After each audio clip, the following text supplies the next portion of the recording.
Bonjour à tous. Merci d'être avec nous aujourd'hui pour cette première table ronde, premier rendez-vous de réflexion autour de cet événement Microfocus.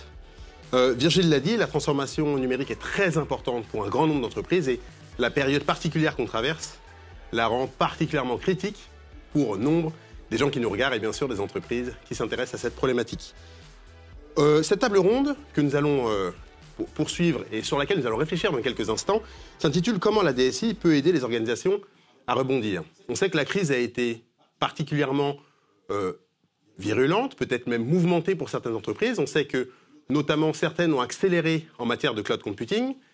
Le télétravail, entre autres, est un des effets de réaction d'entreprise vis-à-vis de cette crise. Mais encore une fois, beaucoup d'entreprises se posent des questions, mais ce qui est sûr et ce qui est certain, c'est que le DSI et ses équipes auront un rôle, une mission bien particulière à accomplir, puisque c'est eux qui permettront d'une part à l'entreprise de rebondir après cette crise et également, bien sûr, de voir l'avenir avec un tout petit peu plus de sérénité grâce aux choix technologiques qu'ils seront amenés à faire pour leurs organisations. Pour évoquer toutes ces problématiques, j'ai le plaisir ce matin d'avoir 3 invités. Je vais commencer probablement par celui qui est avec moi, François Benamou. Bonjour. Bonjour Thomas. François, vous êtes directeur général VP Sales pour Microfocus France. Merci d'être avec nous. Et à distance, nous avons également 2 autres intervenants. Eddy Dibar, Senior Research Analyst chez IDC. Eddy, bonjour. Eddy, je pense qu'Eddy va nous rejoindre dans quelques instants. Oui, bonjour Eddy. Oui, bonjour Thomas. Oui, bonjour Eddy, merci d'être avec nous. Et un 3e intervenant, Arnaud Fèvre, directeur commercial des activités infrastructures et data chez Atos. Merci à vous tous d'être là. Et peut-être pour commencer cette table ronde, d'abord un état des lieux. Et je m'adresse à vous Eddy. Je le disais très rapidement à l'introduction, la crise a entraîné de très nombreuses évolutions au sein des entreprises. Quel impact finalement cette crise a-t-elle eu sur les dépenses IT ? Alors, je vais commencer par répondre à cette question en prenant l'angle financier en matière de dépenses. Chez IDC, nous mesurons l'impact du Covid-19, entre autres choses, sur les dépenses IT des entreprises. Alors, selon les chiffres qui datent de décembre 2020, 35% des entreprises estiment qu'à cause du Covid-19, leurs dépenses IT auront été inférieures à ce qu'elles avaient initialement prévu, et cela représente la plus grande proportion des réponses. On a 3 entreprises sur 10 environ qui indiquent que le Covid-19 n'aura pas eu d'impact et un tout petit peu plus d'un quart des entreprises qui indiquent que les dépenses IT auront été supérieures à ce qu'elles avaient initialement prévu du fait du Covid-19.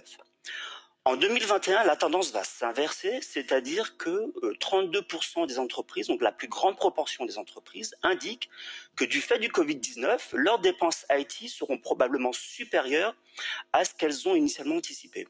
Donc cette fois, c'est cette partie-là qui représente la plus grande proportion des entreprises, donc on voit l'inversement de tendance. Pareil, pour une proportion équivalente, 3 entreprises sur 10 indiquent que finalement, en 2021, le Covid-19 n'aura pas d'impact sur leurs dépenses et un peu moins d'un quart des entreprises qui indiquent que leurs dépenses IT seront inférieures à ce qu'elles avaient prévu en 2021. Donc, ce qui s'est passé, c'est qu'il y a un an, nous avons été frappés de plein fouet par cette crise sanitaire qui s'est traduite par une crise économique. Beaucoup d'entreprises ont vu leur chiffre d'affaires baisser du fait du confinement notamment, et que finalement cette baisse de dépenses IT est liée au fait que les entreprises ont vu leur trésorerie quelque part fondre comme neige au soleil. Mais en parallèle, ce qui s'est passé, c'est qu'avec l'essor soudain du télétravail, ces entreprises ont également dû faire face à des problématiques et des évolutions qui, même si elles existaient déjà, ont été exacerbées. Il a fallu équiper les salariés de matériel, il a fallu sécuriser les collaborateurs distants en télétravail ou ailleurs, donc sécuriser les accès, déployer des VPN, il a fallu sécuriser les données, il a fallu les équiper d'outils collaboratifs et il a fallu également répondre à des problématiques de qualité et de performance réseau.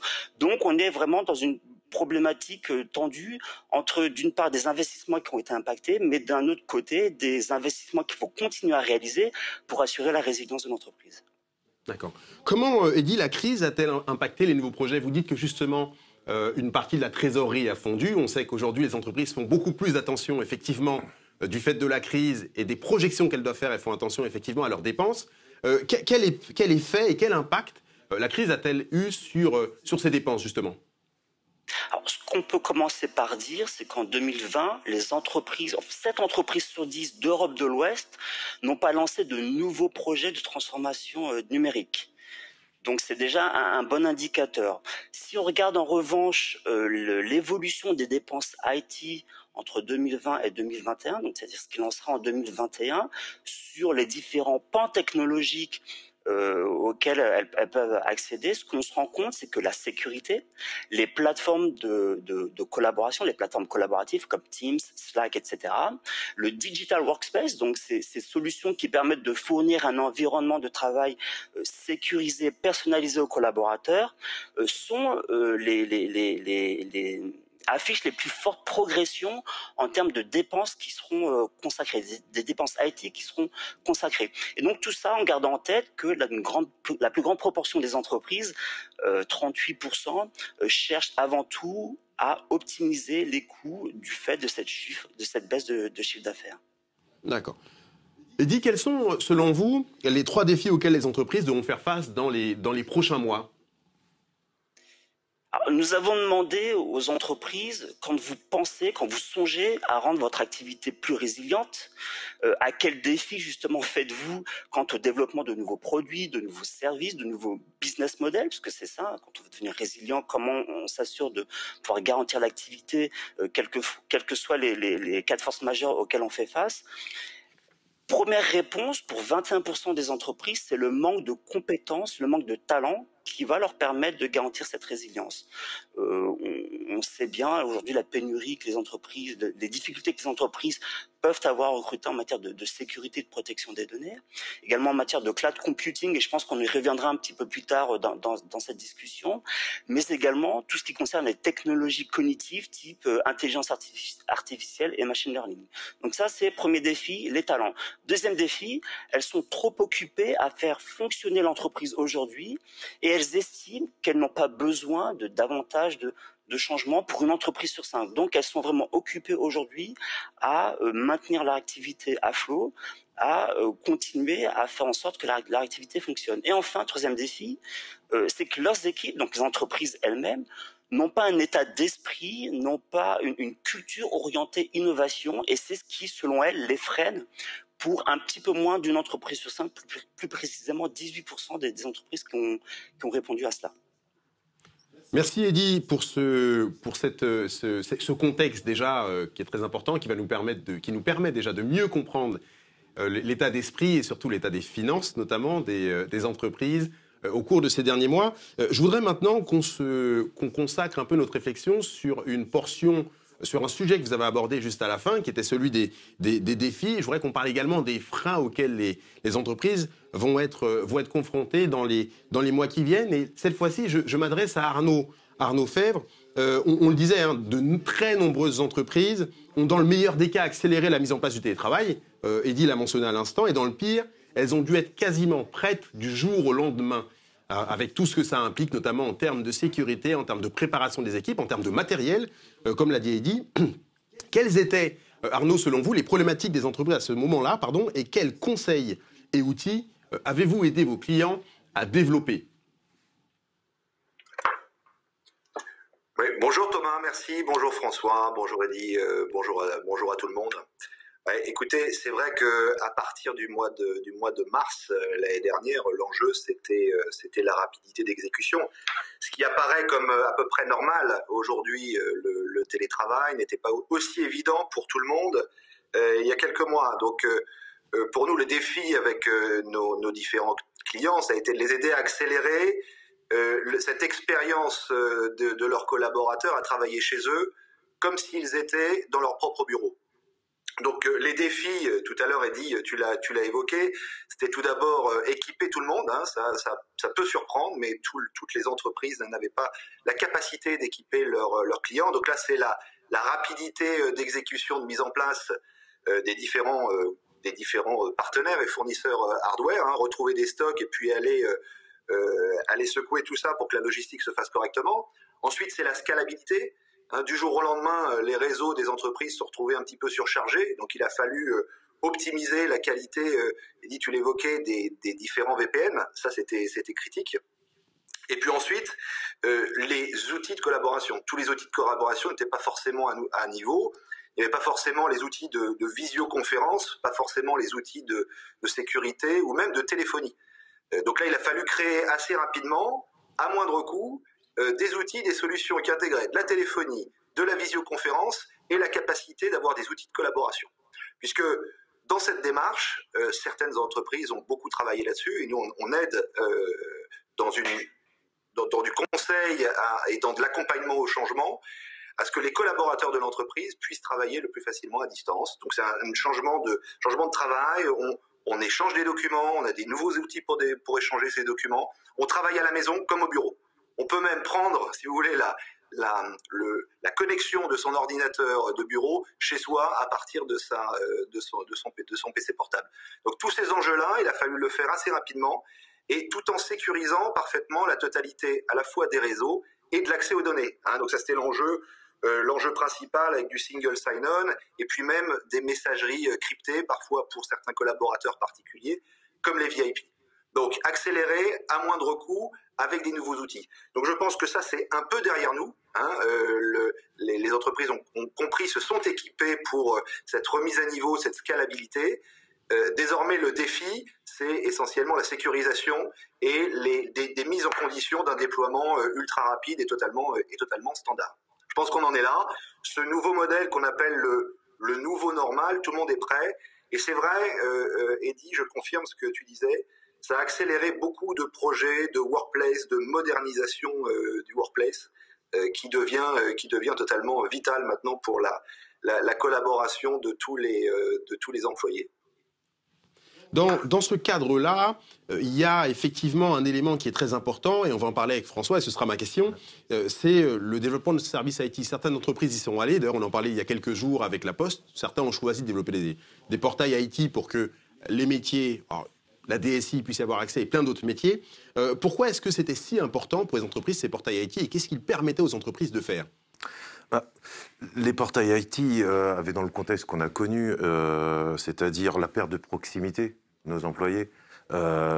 Mi-mars, tout le monde est rentré chez soi. Il fallait garder cette proximité. Dans la proximité, il y a la culture de l'entreprise. Dans la culture de l'entreprise, souvent, il y a le système D. On arrive toujours à se débrouiller en connaissant quelqu'un, oui, en appelant quelqu'un. On perd toute cette proximité-là. Le portail unique, le portail d'entreprise, sur lequel on peut faire l'ensemble de ces demandes, permet de pallier à l'ensemble de ces problématiques et de digitaliser tous ces process, à la fois pour simplifier l'utilisation des utilisateurs, pour pouvoir leur permettre d'accélérer leurs demandes et d'avoir de la visibilité, et évidemment au niveau du management, pour pouvoir suivre l'ensemble de ces process et s'apercevoir s'ils sont efficaces, quitte à les améliorer s'ils ont besoin de l'être. Donc c'est ce qu'on a fait chez Micro Focus. On a utilisé notre portail ITSM, qui est maintenant devenu un portail ESM, Enterprise Service Management, pour ajouter aux services IT qu'on pouvait connaître classiquement, et j'y reviendrai, des services de RH, par exemple, et permettre à nos salariés de pouvoir faire l'ensemble de leurs demandes RH à travers ce portail. Donc, leur donner un point unique de portail. Si on le reprend dans le contexte global qu'on a connu, peut-être trois apports majeurs ont amené ce portail. Le premier apport que l'on a eu, c'était pour l'onboarding des nouveaux salariés.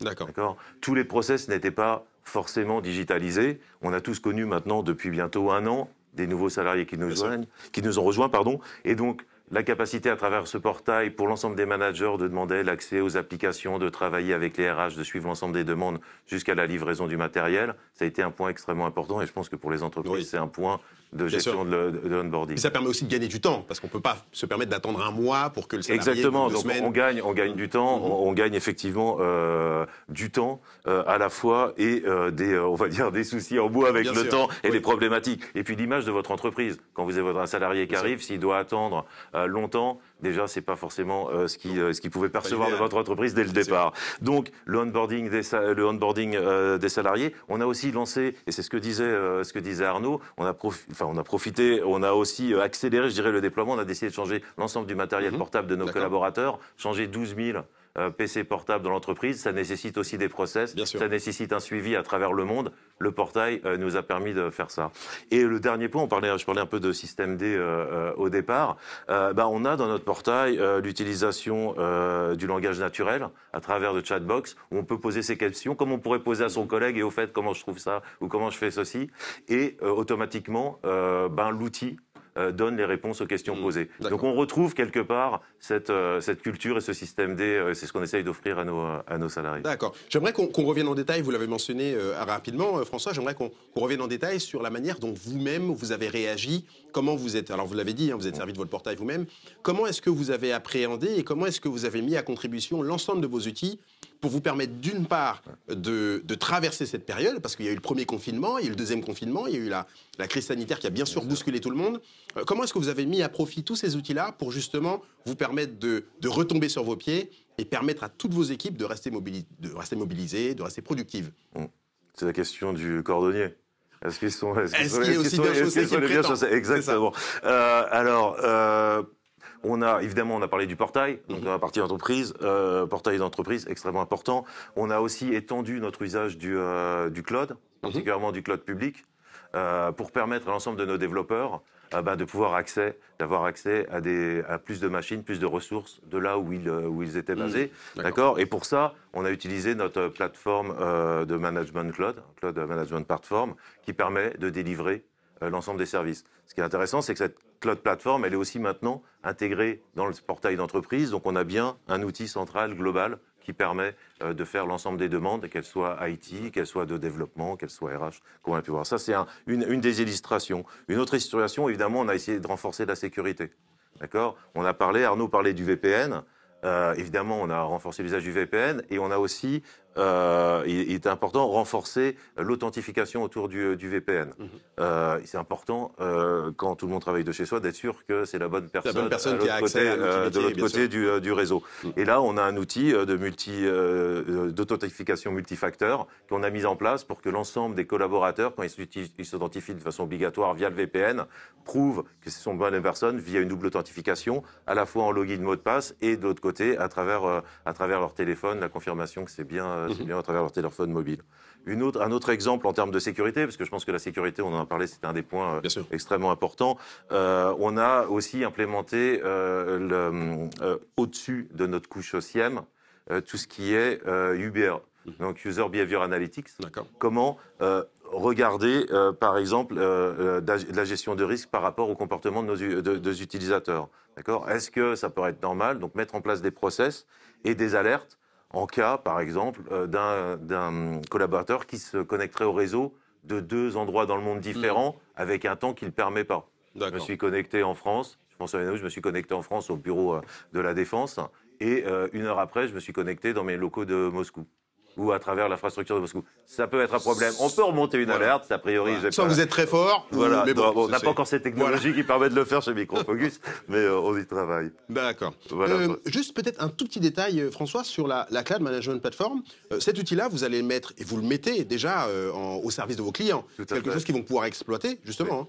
Nos grands clients, principalement dans le monde banque assurance, utilisent cette plateforme pour effectivement gérer l'ensemble de leurs infrastructures. Si on gère des clouds, on gère des infrastructures hybrides, que ce soit du cloud privé ou du cloud public. Et cette plateforme est réintégrée dans l'outil de SMAX pour avoir une gestion globale de l'ensemble des process IT. D'accord. Et pareil, un petit point de détail sur ce que vous avez mentionné là, à la fin, l'User Behavior Analytics, c'est très important, notamment pour les entreprises qui, aujourd'hui, ont des gens qui travaillent à distance, qui vont venir au bureau, et donc c'est vrai que savoir exactement comment ces gens-là se comportent, leurs habitudes de connexion, c'est important pour la sécurité de l'entreprise. Tout à fait. Donc c'est une technologie qu'on a acquis il y a à peu près 1 an, qui vient s'appuyer sur la couche SIEM, qui était ArcSight en termes de sécurité, et qui vient effectivement, selon les cas de chaque entreprise, on peut le voir, on peut analyser un comportement à travers les logs réseau, mais aussi à travers des événements physiques. Est-ce que des personnes accèdent à la salle auquel ils ont le droit, au building auquel ils ont le droit, est lié ça entre de la connexion réseau, des infrastructures physiques, et savoir si effectivement la personne qui se connecte ou qui mène un certain nombre d'actions dans les systèmes est bien la bonne ou est bien autorisée à mener ces actions. D'accord. Le cordonnier, donc, pour résumer, le cordonnier, pas donc, si mal chaussé. il n'est pas si mal chaussé. Eddy, je reviens à vous pour la question, encore une fois, des DSI. On a parlé des défis auxquels ils vont être confrontés. On a pris un tout petit peu d'avance pour essayer de se projeter. Est-ce qu'on peut refaire un pas en arrière pour maintenant comprendre quels étaient les défis très pratiques? François en a mentionné certains, mais pour comprendre quels étaient les défis qui étaient les défis très pratiquement auxquels les DSI ont été confrontés. Tout à fait. Alors, toujours dans le cadre d'études de suivi de l'impact du Covid que nous avons réalisé tout au long de l'année 2020 et qu'on continue de réaliser pour 2021 chez IDC, on avait demandé la question suivante, on avait posé la question suivante aux DSI des entreprises d'Europe de l'Ouest suite au Covid-19. Donc, quelles sont les priorités de notre entreprise pour 2020 et 2021 ? Alors, la première priorité citée par un DSI sur deux, c'est de garantir l'expérience client. Parce qu'au final, tout ce que les entreprises mettent en place aujourd'hui, certes, c'est pour garantir, sécuriser les accès des collaborateurs, c'est pour leur permettre d'avoir des environnements de travail sécurisés et performants, mais c'est avant tout pour continuer, permettre la résilience de l'activité. Et donc, de garantir une expérience client finale, quoi qu'il arrive. On le voit, par exemple, dans le secteur du retail, de la grande distribution, comment on est passé à des modes de consommation complètement différents, en tout cas, comment des modes de consommation qui pouvaient être minoritaires jusqu'à présent se sont largement répandus. Le développement du ship from store, le click and collect, dont on a beaucoup parlé, ou encore le drive. Et tout ça, c'est passé par des développements IT. Deuxième défi, c'était maintenir la connexion entre employés, entre employés opérations et partenaires.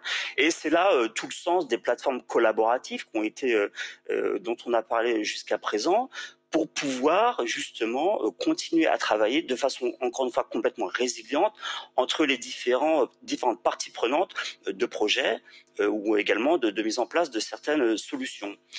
Il a fallu également, on l'a dit encore une fois, transformer l'environnement de travail des collaborateurs en les équipant, mais également en mettant en place des plateformes, des portails, mais c'est aussi être en mesure, comme l'indiquait François, d'apporter du support aux employés lorsqu'ils travaillent à distance, puisqu'ils se retrouvent dans un environnement qui est complètement différent, avec un support qui finalement ne sera pas disponible nécessairement au même moment, où l'utilisateur ne sera pas disponible au même moment, avec des capacités réseau qui feront que le support ne sera peut-être pas en mesure de façon aussi performante d'accéder à distance aux outils du collaborateur. Et c'est enfin assurer la résilience de l'activité, et ça, je pense que c'est finalement primordial, et celle donc de l'infrastructure IT sous-jacente. Je vais vous donner un exemple. Quand on parle de résilience, on parle aujourd'hui de résilience suite au Covid, mais c'est la résilience finalement suite à tout type de crise. Aujourd'hui, quand une entreprise se fait cryptoloquer, quand elle est victime d'un ransomware, si elle a mis en place certes un système de sauvegarde, protection des données, de restauration des données, c'est très bien, mais si ce système n'est pas résilient, finalement, ça servira à rien. Donc, il est très important d'avoir une infrastructure IT résiliente qui va back-upper la résilience de l'activité de l'entreprise. D'accord. La question que se posent effectivement beaucoup d'entreprises, c'est également celle du multi-cloud. On sait que depuis ces derniers mois et depuis ces dernières années, beaucoup d'entreprises ont adopté alors déjà une approche hybride, se sourcent entre guillemets chez plusieurs fournisseurs, chez plusieurs hyperscalers. Quel problème pose cette approche multi-cloud, Eddy ? Alors effectivement, quand on parle de résilience, le point par lequel je viens de terminer à l'instant, on se rend compte que le cloud a été un levier de résilience, un levier en matière de résilience qui a permis donc aux entreprises, aux collaborateurs de pouvoir se connecter aux applications métiers où qu'ils soient quelque part, donc du coup de chez eux. Quand on demande aux DSI là encore comment leur entreprise utilise le cloud privé et le cloud public, un DSI sur deux indique connecter les deux environnements via des API. Donc les applications dans le cloud public sont connectées via des API au cloud privé. Donc le premier challenge, bien évidemment, c'est d'identifier et d'avoir la capacité de mettre en œuvre des usages qui vont combiner cloud privé et cloud public. Ensuite, quand on parle de freins ou dans l'utilisation combinée du cloud privé et public, Le manque de compétences en interne domine toutes les préoccupations des entreprises. Ça, c'est cité par 44% des entreprises que nous avons interrogées dans le cadre d'un observatoire cloud que nous avions réalisé fin 2019. Et c'est particulièrement vrai chez les entreprises de 500 à 1000 salariés. Donc, ce manque de compétences en interne est un frein criant, la préoccupation majeure. Suivent ensuite des problématiques qui vont être plus techniques, comme l'absence de solutions d'orchestration qui vont permettre de centraliser la gestion de ces différents clouds. Également, la difficulté à comparer les différents services des différents prestataires de cloud. Et également la difficulté à gérer la conformité et la sécurité, encore la sécurité un point important, de différents clouds notamment. Donc voilà pour les points essentiels en matière de frein quand on parle de multi-cloud qui sont remontés par les DSI quand on leur pose la question. D'accord. Arnaud, même question pour vous. Quel problème, selon vous, peut poser l'approche multi-cloud? Eddy a mentionné là à l'instant beaucoup de choses, notamment la question de la compétence. Qu'est-ce que vous voyez, vous, et quels sont les freins que vous observez quant à vous quand on parle de multi-cloud?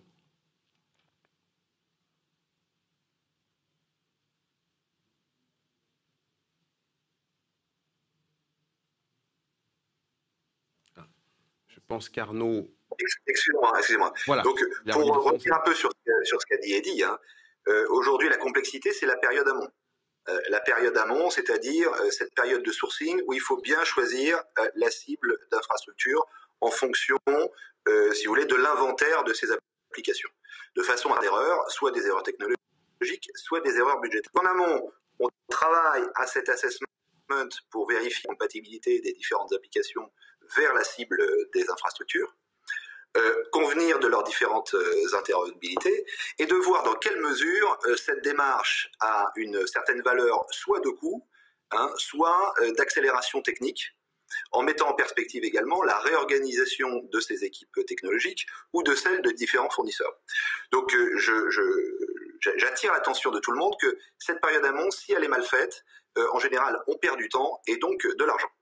Ensuite, dans cette analyse technologique, il y a aussi cette démarche primordiale d'analyse des coûts, avec une optimisation qu'on appelle maintenant FinOps, qui doit être permanente, mais qui doit être évaluée dès le départ, également pour ne pas avoir de mauvaises surprises. Et ensuite, il faut passer tout ça à l'échelle. Alors, il se trouve qu'avec Microfocus, on a déjà des collaborations importantes pour dire que nous devons aider nos clients à transformer leur périmètre applicatif pour amener l'émigration des applications vers les différents clouds. Donc on a des démarches sur la modernisation de ces différentes applications, essentiellement le mainframe. Et puis ensuite arrive un autre sujet, c'est comment je sécurise tout ça. On en a beaucoup parlé de la sécurité, la data va être très importante. Donc on a également des partenariats avec NetApp qui vient poser ces différents matériels chez les cloud providers, et avec une démarche de cryptage de la donnée. Tout à l'heure, je crois que c'est Eddy, tu parlais du ransomware. Donc ça devient clé. Donc au premier abord, on regarde la compatibilité des données, des périmètres applicatifs. On travaille ces migrations de façon à ce que ce soit fait le plus vite possible, parce que si les temps de migration, de développement sont trop longs, il y a plus de ROI. Et puis enfin, on sécurise. Alors sur la sécurité, je fais un petit clin d'œil, et l'interopérabilité, vous savez que Atos, avec différents partenaires, on travaille à un projet très souverain qui justement va amener cette interopérabilité essentiellement européenne qui s'appelle Gaia-X. Donc je vous invite à vous intéresser à cette démarche qui va être assez transformationnelle pour le paysage des infrastructures européennes.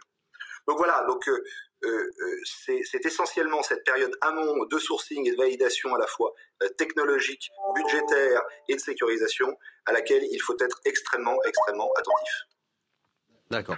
L'une des clés de cette résilience, effectivement, on a parlé des compétences. Arnaud, vous avez mentionné également d'autres aspects. Eh bien, c'est la méthode et la culture. Et en matière de méthode et de culture, eh bien, il y a une des cultures dont on parle très souvent, c'est celle du DevOps. On parle également aussi des méthodes agiles. Je propose qu'on s'arrête un instant sur le DevOps, François. Pourquoi est-ce que le DevOps aujourd'hui concerne toutes les entreprises et pas, comme on peut le penser, uniquement celles qui sont nées sur le net, qui sont très agiles, les startups ou les entreprises de petite, disons moyenne taille des ETI? Pourquoi est-ce que ça concerne tout le monde finalement? Non, le DevOps, oui, enfin, c'est la vision qu'on en a. Il concerne toutes les entreprises. L'agilité, la gestion des risques, on en a parlé tout à l'heure, ça concerne toutes les entreprises. Alors, c'est toujours intéressant de savoir est-ce qu'on est une jeune entreprise, est-ce qu'on est une ancienne entreprise. Nous, on a 40 ans d'existence chez Microfocus. Oh. On est plutôt, on va dire, assez ancien dans le monde de l'IT. On est jeune à 40 ans. Si on prend les entreprises en général, on est quand même assez jeune avec 40 ans d'existence. On a appliqué chez nous, évidemment, les méthodes agiles DevOps. On l'a mis dans l'ensemble de nos développements de produits pour pouvoir donner des cycles de mise à jour beaucoup plus rapides à nos clients et donc à leurs utilisateurs, pouvoir intégrer des nouveaux bénéfices, des nouveaux features aussi beaucoup plus rapidement. Donc on l'a fait sur des applications, entre guillemets, on va dire modernes, mais on le propose aussi à nos clients pour des applications beaucoup plus legacy. Et on retrouve encore, je dirais, plus de bénéfices. Je pense que Crédit Agricole Assurance, on en parlait pendant son breakout. Aujourd'hui, les problématiques des applications legacy, c'est le savoir-faire de l'entreprise. Alors, c'est pas une problématique, mais c'est le savoir-faire de l'entreprise.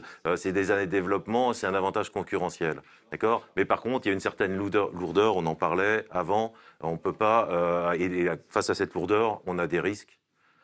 Et des systèmes à upgrader qui prennent extrêmement de temps. Sur certaines applications de nos clients, on parle en années, alors qu'en DevOps, on peut parler en mois ou en trimestre. Donc, ce qu'on apporte à nos clients mainframe, on en a parlé, mis à part le fait de transformer leurs applications et pouvoir leur permettre de les enlever du mainframe pour les mettre sur un système distribué, c'est qu'on leur permet de rentrer un cycle DevOps complet en dehors du mainframe, qui leur permet globalement de rentrer dans cette procédure d'itération tout en limitant les risques liés au changement de ces applications et en gardant évidemment leur patrimoine applicatif et le savoir-faire qu'ils ont pour garder et pouvoir continuer à servir leurs clients. Ça, c'est un point important, le mainframe. Je vous avais déjà posé la question, François, en préparation. Ouais. Justement, le mainframe ne disqualifie pas quand on parle de DevOps. C'est-à-dire que les gens qui ont des mainframes ne doivent pas se dire « Eh bien, je ne peux pas y aller parce que j'ai un système qui est peut-être considéré comme peut-être un peu ancien. » Non, le mainframe n'empêche pas d'aller et de faire du DevOps. Non, aujourd'hui, c'est une vraie possibilité que l'on propose. Hein. Il y a quelques années, c'était sans doute pas possible. Aujourd'hui, on peut amener un process agile complet à côté du mainframe pour les applications mainframe. Et après, choisir de garder ces applications sur le mainframe ou en profiter pour aller les positionner sur une architecture différente. Donc, on a vraiment cette possibilité. C'est pour ça que chez Microfocus, on parle de Enterprise DevOps. C'est de pouvoir mettre ces méthodologies DevOps sur l'ensemble du patrimoine applicatif de l'entreprise, qui soit extrêmement moderne comme beaucoup plus ancien. D'accord. Donc le monde traditionnel, en tout cas tel qu'on peut le considérer, a lui aussi tout intérêt d'ailleurs à se mettre au DevOps et à adopter en fait cette méthode, cette stratégie de développement pour continuer à évoluer et continuer à grandir et être concurrentiel.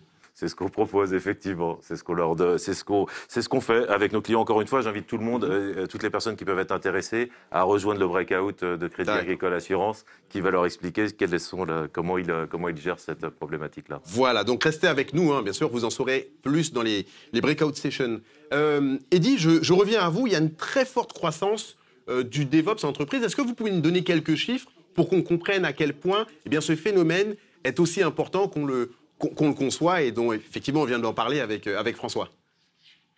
Oui, Thomas, effectivement, cette adoption du DevOps est en plein essor. Alors, quelques chiffres. Nous, ce que l'on constate, c'est que la part du portefeuille applicatif développé, déployé via une approche DevOps va passer de 35% en moyenne en 2020 à 44% encore une fois en moyenne en 2022. Donc, une progression de quasiment 10 points en 2 ans. Donc, ça montre la tendance qui est prise par ce type d'approche, de l'adoption de ce type d'approche. Là où ça devient intéressant, c'est quand on s'intéresse aux objectifs associés à la démarche DevOps, qui ne sont plus uniquement centrés sur l'optimisation du développement. Alors certes, accélérer le développement, le déploiement et le développement d'applications et leur qualité, ça reste la priorité numéro 1 quand on fait du DevOps. De même qu'ensuite améliorer la collaboration entre IT et métier, l'accélération, la modernisation de l'infrastructure via notamment la containerisation ou encore l'amélioration des performances des développeurs. Mais là où ça devient intéressant, c'est la montée en puissance de motivations qui sont business et qui vont justifier désormais le recours à ce type d'approche chez les entreprises. Et ce qui va permettre d'instaurer un dialogue entre des équipes de développement, des équipes métiers, voire une direction générale qui va être sensibilisée et qui sera peut-être plus encline à déverrouiller, en tout cas à adopter ce type d'approche. On parle d'amélioration de l'expérience client qui va être une motivation pour recourir à ce type d'approche, l'amélioration de l'innovation, évidemment, faire face à la crise sanitaire, comme ce qu'on vient de le voir, c'est les services qu'on a pu développer, les services numériques qu'on a pu développer et qui vont permettre d'être résilients, de rendre l'activité résilience et qui vont venir en relais d'une activité plus traditionnelle. Certaines entreprises ont dû se digitaliser au moment de la crise. C'est également augmenter l'agilité, donc via une amélioration du time to market, et c'est in fine augmenter les revenus, le profit. Voilà. Alors il existe cependant, là on vient de décliner tous les bienfaits du DevOps, il y a encore des freins auxquels les entreprises peuvent faire face. C'est notamment l'intégration avec les environnements de développement historique qui arrive en tête des freins cités par les entreprises. C'est un peu le sujet de la discussion que vous venez justement d'avoir précédemment avec François. Aujourd'hui, comment intégrer mes environnements de développement historique avec des approches DevOps. C'est également des problématiques liées à la standardisation des environnements de développement. Mais c'est également, et on en revient encore une fois à cette thématique, la sécurité, la conformité, la gouvernance qui représentent aujourd'hui un goulot d'étranglement pour près d'une entreprise sur deux. Et c'est là où on voit également le développement d'approches DevSecOps, c'est-à-dire d'intégrer la sécurité dès les développements d'applications qui vont permettre là de faire face à tout un tas de problématiques de sécurité. Et enfin, le suivi, la gestion de la performance via des indicateurs de performance qui vont permettre aux entreprises de voir si elles ont des approches DevOps ou si elles font finalement bien du DevOps, si elles font le DevOps d'une bonne façon. C'est important puisque ça permet d'optimiser la façon dont elles ont ce type d'approche.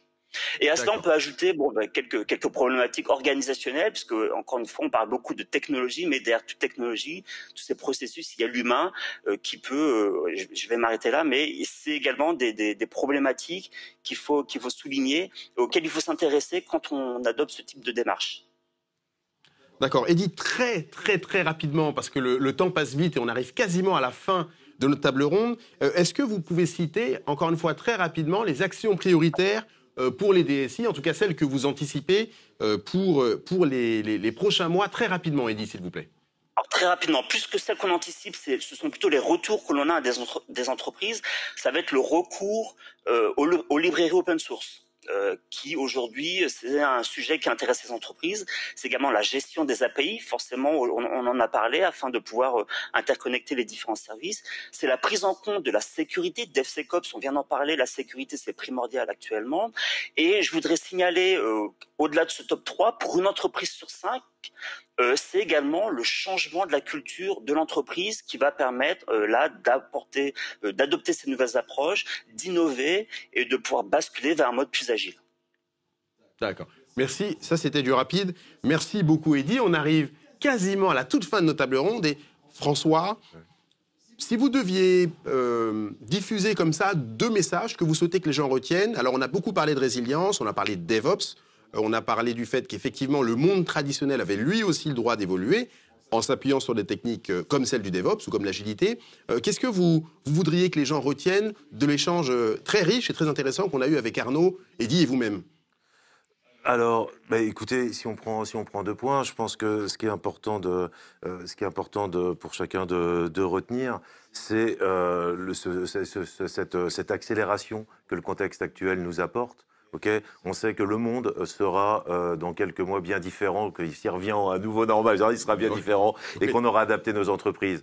Donc ce travail, on fait confiance à l'ensemble de nos partenaires, à nos intégrateurs pour accompagner nos clients avec nos technologies. Vous verrez lors de la présentation avec Gérard et avec Marc que sur l'ensemble des points que nous avons évoqués ce matin, on va avoir des solutions et des réponses bien précises.